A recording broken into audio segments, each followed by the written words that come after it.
ਬਾਬਲ ਦਾ ਬੁਰਜ ਅਤੇ ਸ਼ੇਮ ਦਾ ਘਰਾਣਾ।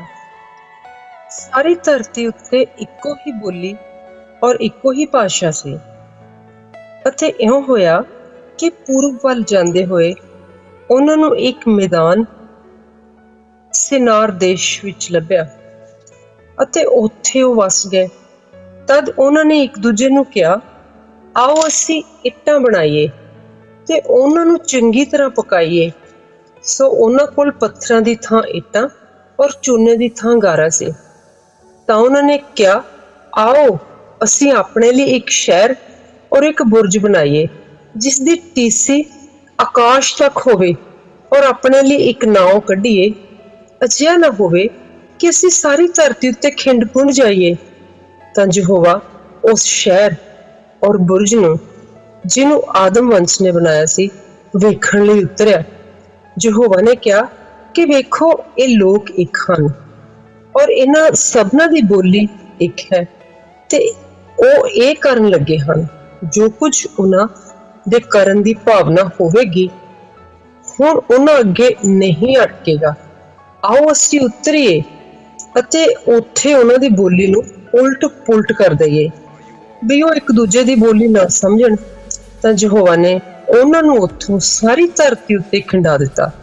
ਸੋ ਉਹ ਉਸ ਸ਼ਹਿਰ ਦੇ ਬਣਾਉਣ ਤੋਂ ਹਟ ਗਏ। ਇਸ ਕਾਰਨ ਉਹਨਾਂ ਨੇ ਉਸ ਦਾ ਨਾਮ ਬਾਬਲ ਰੱਖਿਆ, ਕਿਉਂਕਿ ਉੱਥੇ ਯਹੋਵਾ ਨੇ ਸਾਰੀ ਧਰਤੀ ਦੀ ਬੋਲੀ ਉਲਟ ਪੁਲਟ ਕਰ ਦਿੱਤੀ ਔਰ ਉੱਥੋਂ ਯਹੋਵਾ ਨੇ ਉਹਨਾਂ ਨੂੰ ਸਾਰੀ ਧਰਤੀ ਉੱਤੇ ਖਿੰਡਾ ਦਿੱਤਾ। ਇਹ ਸ਼ੇਮ ਦੀ ਕੁਲਪੱਤਰੀ ਹੈ। ਸ਼ੇਮ 100 ਵਰ੍ਹਿਆਂ ਦਾ ਸੀ ਔਰ ਉਸ ਤੋਂ ਅਰਪਕਸ਼ਤ ਪਰਲੋ ਦੇ 2 ਵਰ੍ਹਿਆਂ ਦੇ ਪਿੱਛੋਂ ਜੰਮਿਆ। ਸ਼ੇਮ ਅਰਪਕਸ਼ਤ ਦੇ ਜਨਮ ਦੇ ਪਿੱਛੋਂ 5 ਵਰ੍ਹਿਆਂ ਤੱਕ ਜਿਉਂਦਾ ਰਿਹਾ ਔਰ ਉਸ ਤੋਂ ਪੁੱਤਰ ਧੀਆਂ ਜਨਮੇ। ਜਾਂ ਅਰਪਕਸ਼ਤ ਦਾ ਜੀਵਨ 35 ਵਰ੍ਹਿਆਂ ਦਾ ਹੋਇਆ ਤਾਂ ਉਸ ਤੋਂ ਸ਼ਲਹ ਜੰਮਿਆ ਅਤੇ ਅਰਪਕਸ਼ਤ ਸ਼ਲਹ ਦੇ ਜਨਮ ਤੋਂ ਪਿੱਛੋਂ 403 ਵਰ੍ਹਿਆਂ ਤੱਕ ਜਿਉਂਦਾ ਰਿਹਾ ਔਰ ਉਸ ਤੋਂ ਪੁੱਤਰ ਧੀਆਂ ਜਨਮੇ। ਜਦ ਸ਼ਲਹ 30 ਵਰ੍ਹਿਆਂ ਦਾ ਹੋਇਆ ਤਾਂ ਏਥਰ ਜੰਮਿਆ। ਸ਼ਲਹ ਏਬਰ ਦੇ ਜਨਮ ਦੇ ਪਿੱਛੋਂ 403 ਵਰ੍ਹਿਆਂ ਤੱਕ ਜਿਉਂਦਾ ਰਿਹਾ ਔਰ ਉਸ ਤੋਂ ਧੀਆਂ ਪੁੱਤ ਜਨਮੇ ਅਤੇ ਏਬਰ 34 ਵਰ੍ਹਿਆਂ ਦਾ ਹੋਇਆ ਅਤੇ ਉਸ ਤੋਂ ਪਲਗ ਜੰਮਿਆ।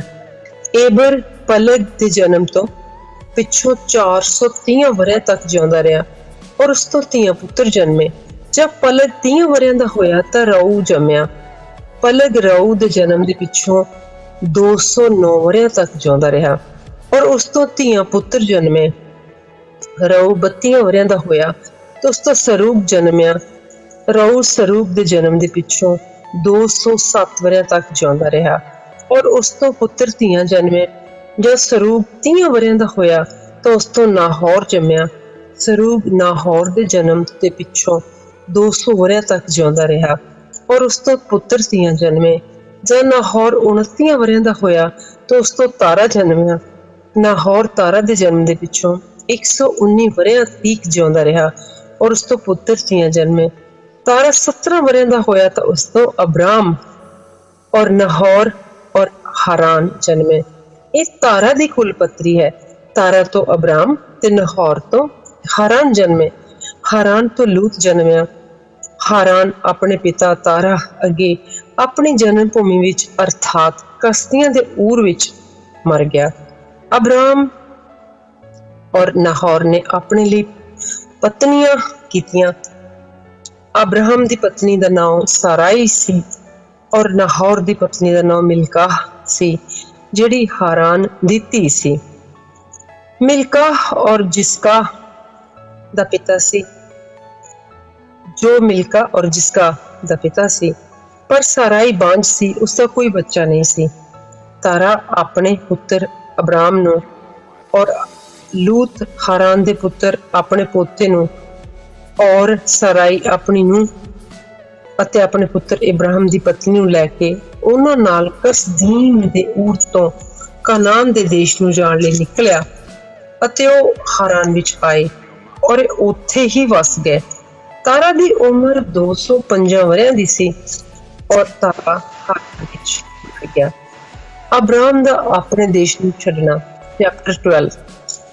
जद यहोवा ने अब्राहम को आख्या, तू अपने देश तो और अपने साका तो और अपने पिता दे घर तो उस देश नूं जो मैं तेनू विखावांगा निकल तुर, अते मैं तेनू एक वड्डी कौम बनावांगा, अते मैं तेनू असीस देवांगा और मैं तेरा नाम वड्डा करांगा और तू बरकत दा कारण हो। जो तेनू असीस दिंदे हन मैं उन्हां नूं असीस देवांगा, जो तेनू तुच्छ जाणदा है मैं उहनूं श्राप देवांगा, अते तेरे कारण सृष्टि दे सारे घराणे मुबारक होणगे।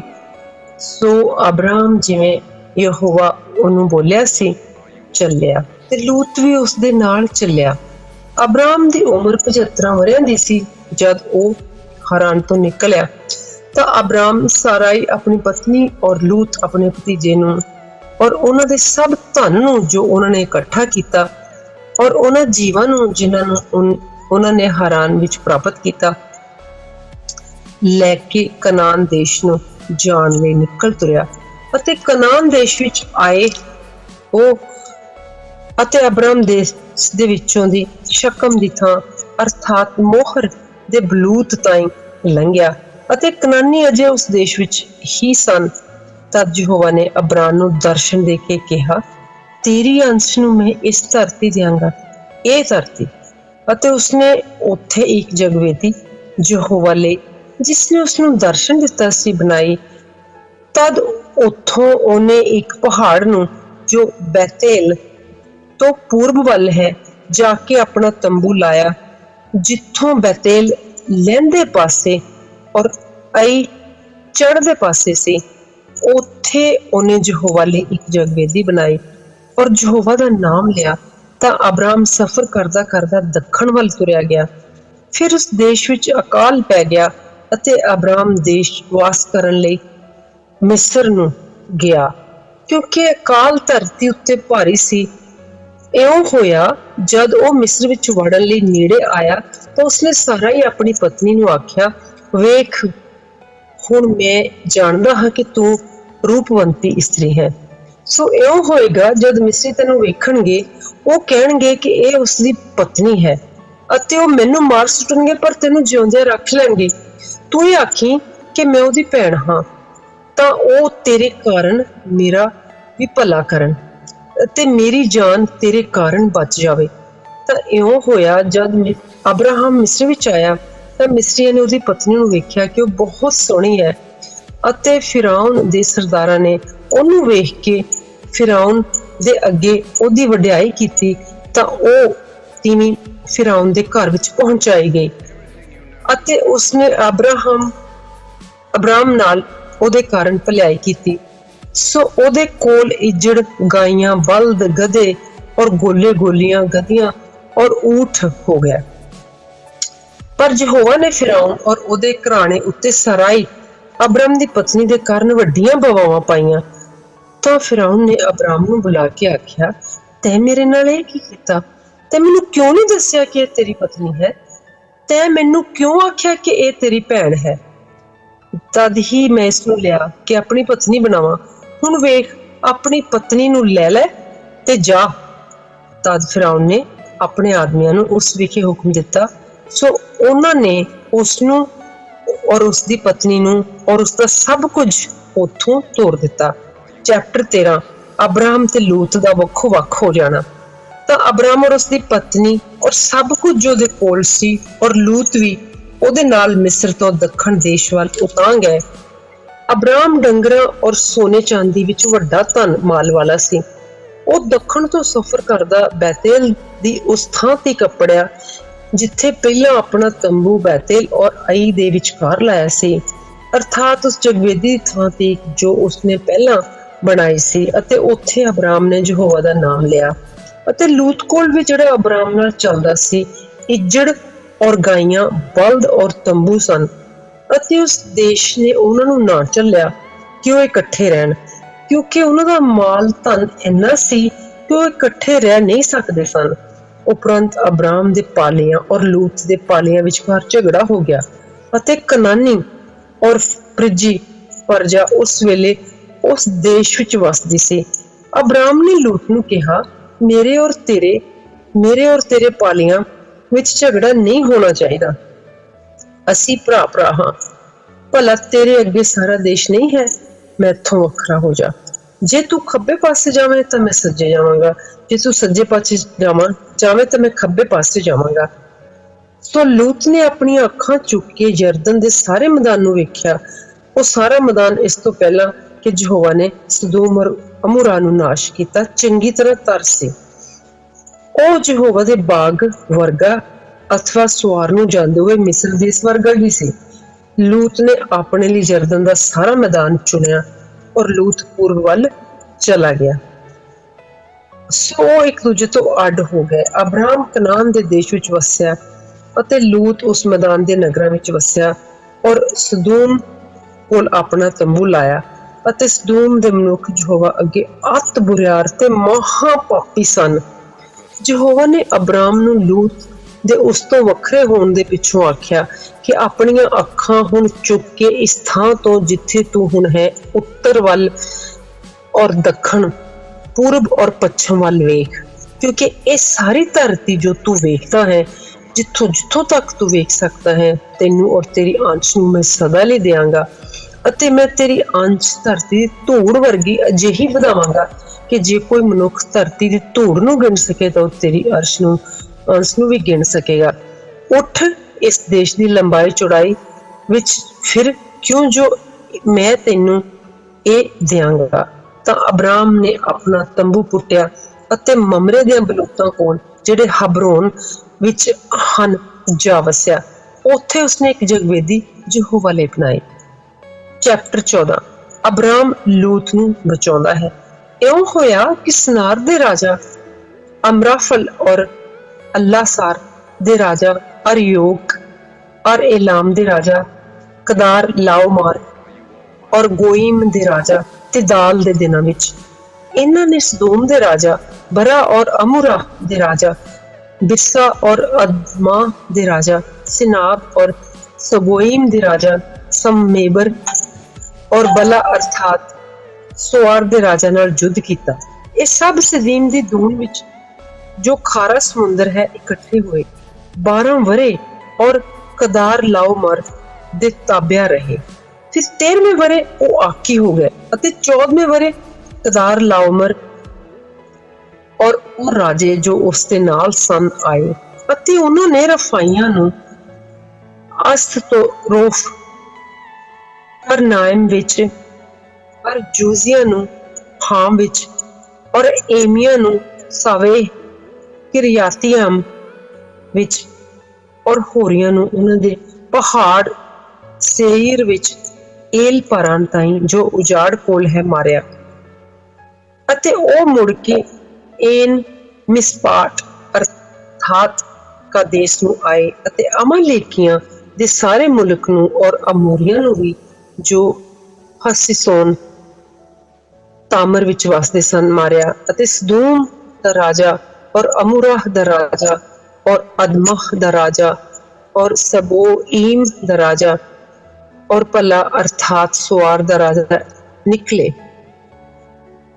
अते उन्हां नाल सदीम दी दून विच लड़न लई पालां बन्नियां अर्थात कदार लाओमर एलाम दे राजा अर्तिदाल गोइम दे राजा और अमराफल सिनार दे राजा और अरजोक अल्लासार दे राजा नाल 104 राजे पंजा नाल सिदीम दी दून विच चिक्कड़ दे टोए ही टोए सन। अते सदोम और अमूरा दे राजे भज्जे अते उत्थे ही डिग पे अते जेड़े बच रहे सो पहाड़ नूं भज्जे। ओ सदोम और अमूरा दा सारा माल धन और उन्हां दा सारा अन्नदाना लुट के तुर गए। ओ लूत अब्राहम दे भतीजे नूं भी जो सदोम विच वसदा सी और उसदे माल धन नूं भी लुट के तुरदे होए। फिर किसे भगौड़े ने आके अब्राहम इब्रानी नूं खबर दित्ती अते ओ अशकोल दे भरा और आनेर दे भरा ममरे अमोरी दे बलूतां दे कोल रहिंदा सी अते उन्हां दा अब्राहम नाल नेम सी। जद अब्राहम ने सुनिया कि ओहदा भरा फड़िया गया तद उसने अपने 318 सिखाए हुए घर जन्मां नूं लैके दान तीकर उन्हां दा पिछा कीता। ਅਤੇ ਉਸਨੇ ਉਸ ਦੇ ਪਹਿਲੂਆਂ ਨੂੰ ਜੱਥੇ ਬਣਾ ਕੇ ਰਾਤ ਨੂੰ ਉਹਨਾਂ ਨੂੰ ਮਾਰਿਆ ਅਤੇ ਹੋਬਾਹ ਤੀਕਰ ਜਿਹੜਾ ਦਮਿਸ਼ਕ ਦੇ ਖੱਬੇ ਪਾਸੇ ਹੈ ਉਹਨਾਂ ਦਾ ਪਿੱਛਾ ਕੀਤਾ ਅਤੇ ਉਹ ਸਾਰੇ ਮਾਲ ਧਨ ਨੂੰ ਮੋੜ ਲਿਆਇਆ ਅਤੇ ਆਪਣੇ ਭਰਾ ਲੂਤ ਨੂੰ ਵੀ ਔਰ ਉਹਦਾ ਮਾਲ ਧਨ ਔਰ ਪਤਨੀਆਂ ਅਤੇ ਲੋਕਾਂ ਨੂੰ ਵੀ ਮੋੜ ਲਿਆਇਆ। ਸਦੂਮ ਦਾ ਰਾਜਾ ਉਹਦੇ ਮਿਲਣ ਲਈ ਨਿਕਲ ਕੇ ਆਇਆ ਜਦੋਂ ਉਹ ਕਦਾਰ ਲਾਓਮਰ ਔਰ ਉਹਨਾਂ ਰਾਜਿਆਂ ਨੂੰ ਜਿਹੜੇ ਉਹਨਾਂ ਦੇ ਨਾਲ ਸਨ ਮਾਰ ਕੇ ਸ਼ਾਵੇ ਦੀ ਦੂਨ ਨੂੰ ਜਿਹੜੀ ਬਾਦਸ਼ਾਹੀ ਦੂਨ ਹੈ ਮੁੜ ਆਇਆ ਤਾਂ ਮਲਕ ਸਦਿਕ ਸ਼ਾਲੇਮ ਦਾ ਰਾਜਾ ਰੋਟੀ ਔਰ ਮਾਰ ਲੈ ਆਇਆ ਔਰ ਆਤਮਹਾ ਪਰਮੇਸ਼ਵਰ ਦਾ ਜਾਜਕ ਸੀ ਉਹ ਤਾਂ ਉਸਨੇ ਇਹ ਆਖ ਕੇ ਉਸਨੂੰ ਅਸੀਸ ਦਿੱਤੀ ਕਿ ਆਤਮਹਾ ਪਰਮੇਸ਼ਵਰ ਆਕਾਸ਼ ਔਰ ਧਰਤੀ ਦੇ ਮਾਲਕ ਦਾ ਅਬਰਾਮ ਮੁਬਾਰਕ ਹੋਵੇ ਅਤੇ ਮੁਬਾਰਕ ਹੈ ਆਤਮਹਾ ਪਰਮੇਸ਼ਵਰ ਜਿਸਨੇ ਤੇਰੇ ਵੈਰੀਆਂ ਨੂੰ ਤੇਰੇ ਵੱਸ ਵਿੱਚ ਕਰ ਦਿੱਤਾ। ਹਾਂ, ਉਸਨੇ ਉਸ ਸਭ ਕਾਸੇ ਦਾ ਦਸਵੰਧ ਦਿੱਤਾ।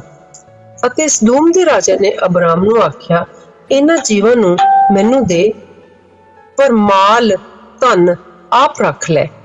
ਪਰੰਤੂ ਅਬਰਾਮ ਨੇ ਸਦੂਮ ਦੇ ਰਾਜਾ ਨੂੰ ਆਖਿਆ, ਮੈਂ ਯਹੋਵਾ ਆਤਮਹਾ ਪਰਮੇਸ਼ਵਰ ਆਕਾਸ਼ ਔਰ ਧਰਤੀ ਦੇ ਮਾਲਕ ਦੇ ਅੱਗੇ ਪ੍ਰਣ ਕੀਤਾ ਹੈ ਕਿ ਮੈਂ ਧਾਗੇ ਤੋਂ ਲੈ ਕੇ ਜੁੱਤੀ ਦੇ ਸੱਲੂ ਤੀਕ ਤੇਰੇ ਸਾਰੇ ਮਾਲ ਵਿੱਚੋਂ ਕੁਝ ਵੀ ਨਹੀਂ ਲਵਾਂਗਾ।